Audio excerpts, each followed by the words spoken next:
This is the War Brief Daily for March 30th, 2026, covering the Russia-Ukraine theater.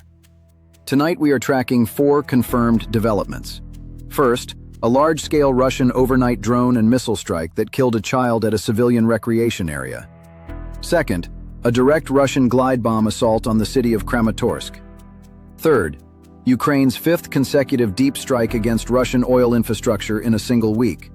And fourth, the confirmed stalling of Russia's spring-summer ground offensive on Ukraine's fortress belt. First, the overnight strike package.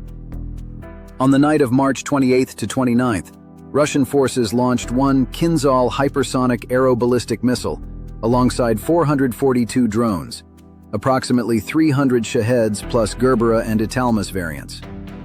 The Ukrainian Air Force confirmed 380 drones were intercepted. 16 drones reached their targets across 7 locations, with debris falling on 14 more. Confirmed strikes hit civilian infrastructure in Chernihiv, Kharkiv, Kyiv, and Odesa Oblasts.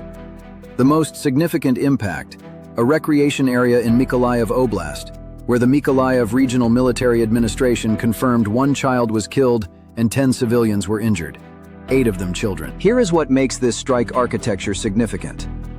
Russia combined roughly 300 low-cost drones to saturate Ukraine's outer layer defenses with the single Kinzhal, a Mach 10 missile designed to defeat Patriot-tier systems, targeting higher-value assets under that cover.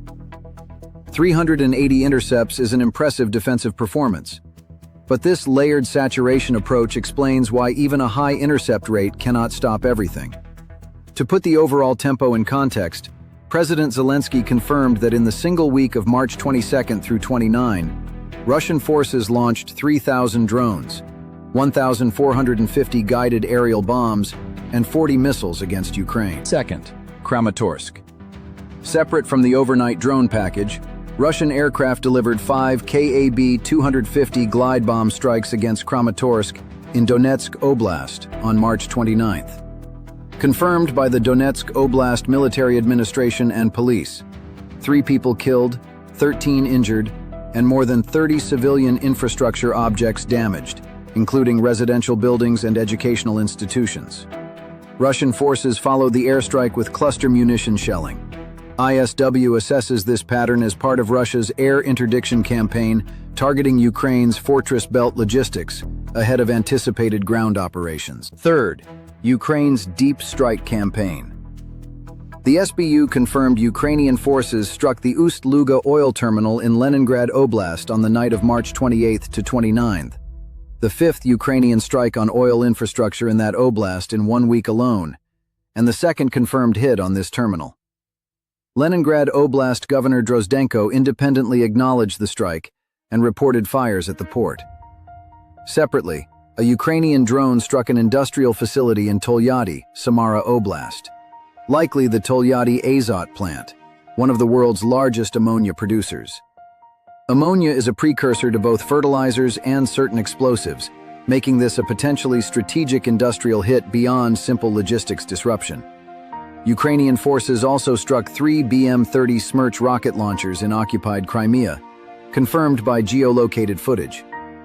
Reuters reports that roughly 40% of Russia's oil export capacity has now been disrupted by the recent wave of strikes. Fourth, the ground campaign.